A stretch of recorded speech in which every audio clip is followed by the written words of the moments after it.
Si Wonlu ay isang simpleng babae na lumaki sa isang maliit na baryo sa gitna ng kabundukan ng Quezon. Tahimik siya, mapagmasid at madalas nag-iisa. Bata pa lang siya ay alam na niyang iba siya. Hindi siya naaakit sa mga lalaking kagaya ng inaasahan sa isang dalagang kagaya niya.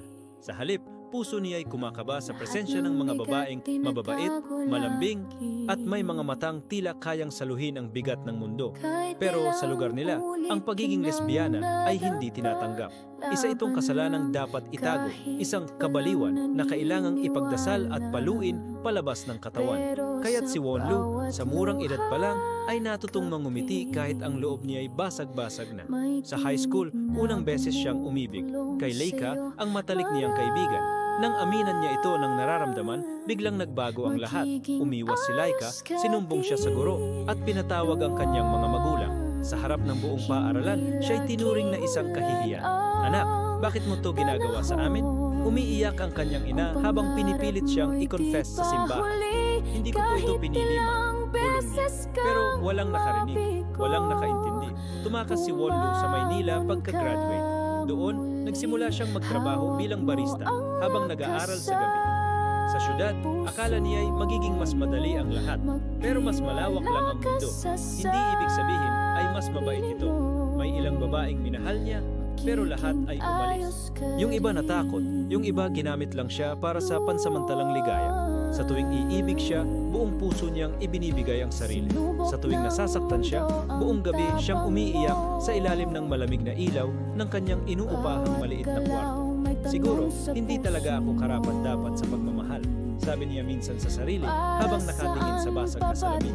Ngunit hindi siya sumuko. Laban lang. Gumraduate siya ng cum laude sa kursong literature sa murang edad na 25. Nagsimula siyang magsulat ng mga sanaysay at tula tungkol sa mga kababaihang katulad niya. Mga kwento ng kabiguan, takot, ngunit puno ng pag-asa. Naging viral ang isa niyang tula na may pamagat na "Kung tanggap mo ako." Naanyayahan siyang magsalita sa mga universidad, naging tagapagsalita sa pride events, at kalaunay nakapaglimbag ng kanyang sariling aklat. Nagkaroon siya ng komunidad.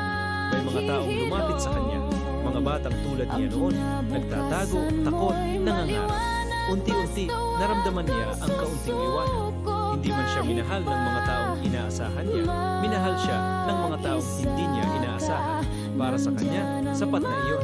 Ngunit kahit ang pinakamatatag ay napapagod din. Noong gabi ng kanyang ika-34 na kaarawan, mag-isa siyang umuwi mula sa isang speaking engagement. Umuulan.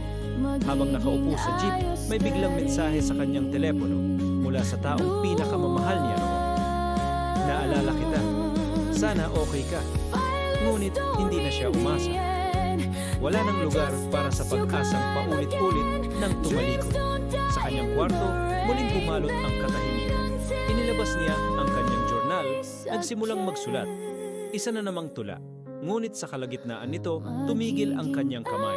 Tumingin siya sa kanyang maliit na altar. May larawan ng batang siya, nakangiti, walang bahid ng sakit. Bumulong siya. Patawad kung hindi ko na kinaya. Kinabukasan, natagpuan siyang nakahandusay sa kanyang kama. Wala ng buhay. Sa tabi niya, ang kanyang huling sulat. Hindi ako sumuko.